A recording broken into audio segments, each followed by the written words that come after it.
Hello students, बेटा exercise 5.1 का हम क्वेश्चन नंबर 3 करेंगे। ये कह रहा है कंसीडर टू पोस्टुलेट, कोई भी दो पोस्टुलेट इसने कंसीडर किए हैं। ये कह रहा है given any two points A and B, कोई भी 2 पॉइंट है हमारे पास, ये पॉइंट ए है और ये पॉइंट क्या है, बी है। ठीक है, तो ये कह रहा है there exist a third point C which is in between A and B. ये कह रहा है कि कोई तीसरा पॉइंट एग्जिस्ट करेगा। जैसे इन 2 पॉइंट को हम ज्वाइन करवाएंगे तो लाइन सेगमेंट बन गया, इनके बिटवीन तीसरा पॉइंट है सी। ठीक है, वो इनके बिटवीन एग्जिस्ट करेगा।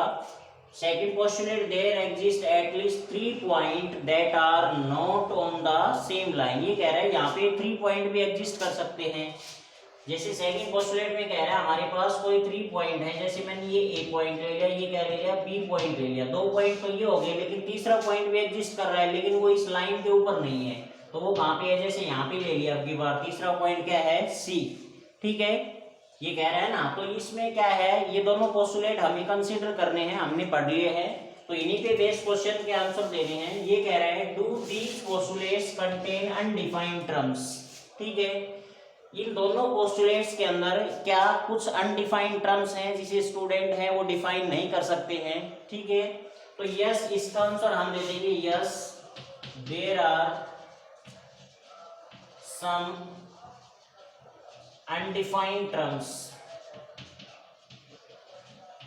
यहाँ पर अनडिफाइंड टर्म्स हैं। जैसे एक बार तो ये कह रहा है कि कोई 2 पॉइंट्स हैं, उनके बिटवीन तीसरा पॉइंट लाई करेगा ए और बी के बिटवीन। फिर ये कह रहा है यहाँ पे 3 there exist at least 3 point exist करेंगे, बट वो क्या नहीं होंगे, उस लाइन के ऊपर नहीं होंगे। तो बहुत सारी चीजें हैं जो यहाँ पे अनडिफाइन हैं। ठीक है, दूसरा हमारे पास इसी में आगे बढ़ता है, are these postulates consistent. Consistent का मतलब इन ये जो 2 पोस्टुलेट दे रखे हैं इनका कोई लॉजिक है या और इनका मीनिंग है कोई। ठीक है ना, तो कंसिस्टेंट ये दोनों, इसका आंसर भी क्या हो जाएगा, हम यहाँ पर लिख देंगे these postulates are consistent because there are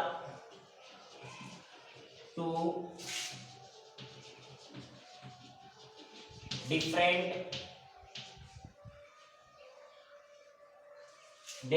different statement या सिचुएशन लिख देंगे हम। ठीक है,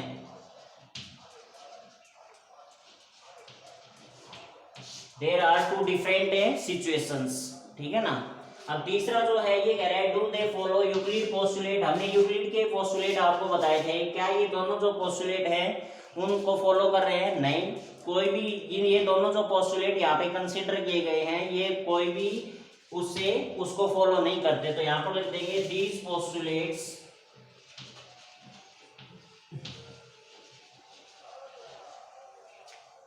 postulates are not follow from Euclid's postulate, they follow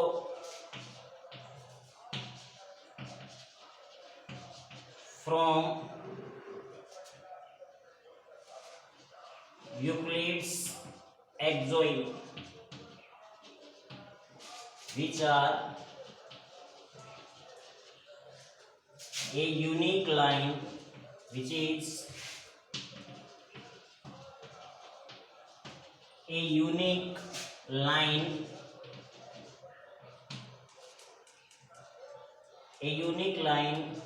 can draw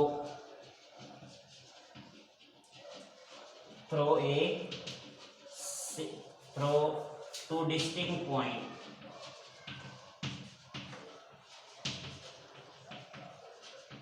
इस क्वेश्चन का हमें इस तरीके से आंसर देना है कि यूक्लिड के पोस्टुलेट को वही डिफाइन नहीं करता है, ये डिफाइन ये करता है एक्सोइम से फॉलो करता है।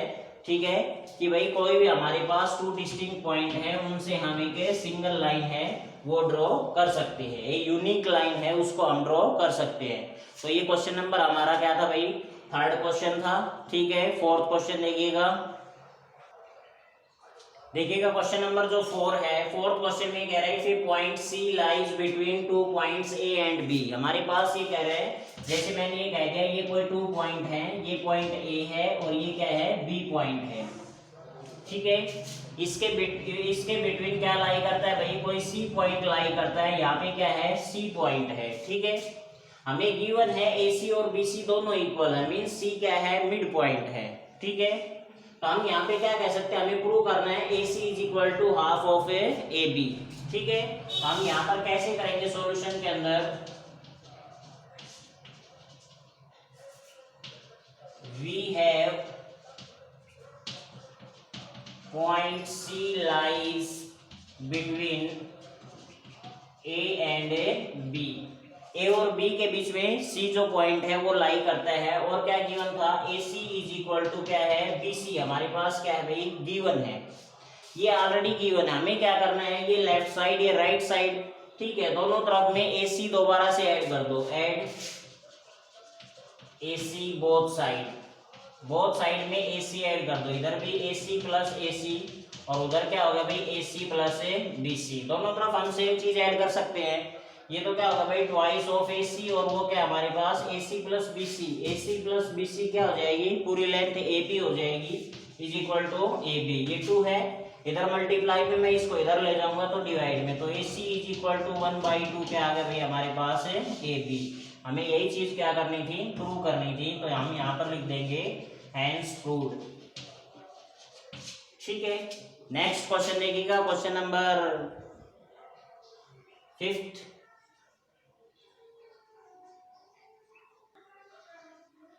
देखो नेक्स्ट जो क्वेश्चन है क्वेश्चन नंबर 5, इस क्वेश्चन में कह रहा है in question 4 point C is the mid point of a line segment A B, ये कह रहा है 4th क्वेश्चन में हमने प्रूव किया है अभी कि जो ए बी लाइन सेगमेंट है इसमें जो सी है वो क्या है मिड पॉइंट है, सी क्या है मिड पॉइंट है, और हमें भी ये पता है prove that line segment has one and only one mid point, every line segment, ये कह रहे हैं सभी हमें पता है कोई भी लाइन सेगमेंट है उसका सिर्फ एक ही मिड पॉइंट होता है, सिर्फ सिंगल मिड पॉइंट होता है, ये तो हमें भी पता है, ये इस चीज को हमें प्रूव करना है। अब इस क्वेश्चन के अंदर गिवन क्या है सी मिड पॉइंट है, ठीक है, सी क्या है मिड पॉइंट है, तो प्रूफ कैसे करेंगे इसी का, इट इज गिवन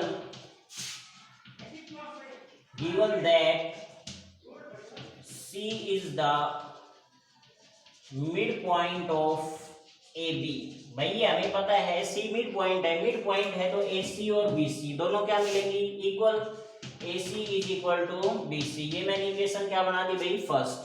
अब इसी लाइन सेगमेंट का एक और मिड पॉइंट हम मान लेते हैं, लेकिन बाद में हम प्रूव कर देंगे कि C ही मिड पॉइंट है, एक ही मिड पॉइंट होता है, मैंने ये मान लिया, जो एक पॉइंट D और ले लिया मैंने यहाँ पे, हम 1 मिनट के लिए मान लेते हैं let D is also a mid point of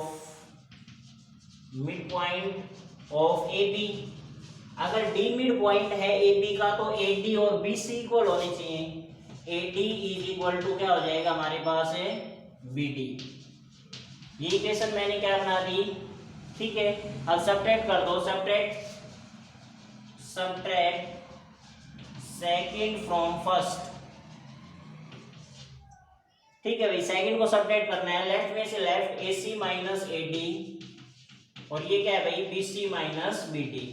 अब देखो भाई AC हमारे पास ये है, इसमें से AD माइनस कर देंगे तो क्या बचेगी DC बचेगी, सभी को दिखाई दे रहा है, AC में से AD माइनस कर देंगे तो DC बचेगी, तो यहाँ पे क्या बचेगी भाई DC। अब उधर आ जाओ भाई, अब BC हमारे पास ये है और DC ये है, अब BC में से DC माइनस करनी है, अब वो वाली बात आ गई भाई।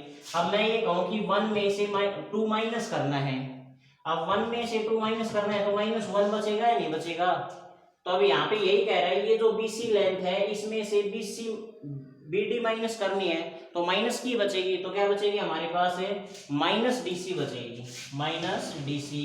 अब ये DC इधर आएगी तो क्या हो जाएगी +DC इज इक्वल टू इधर क्या बचेगा 0, ये क्या होगा 2DC इज इक्वल टू 0।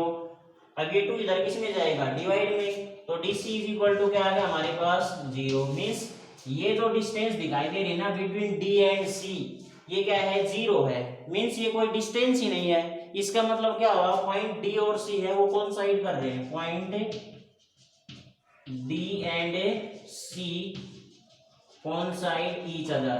ठीक है, कोइंसाइड कर रहे हैं तो इसका मतलब क्या होगा, therefore every point, therefore every line segment has only one midpoint।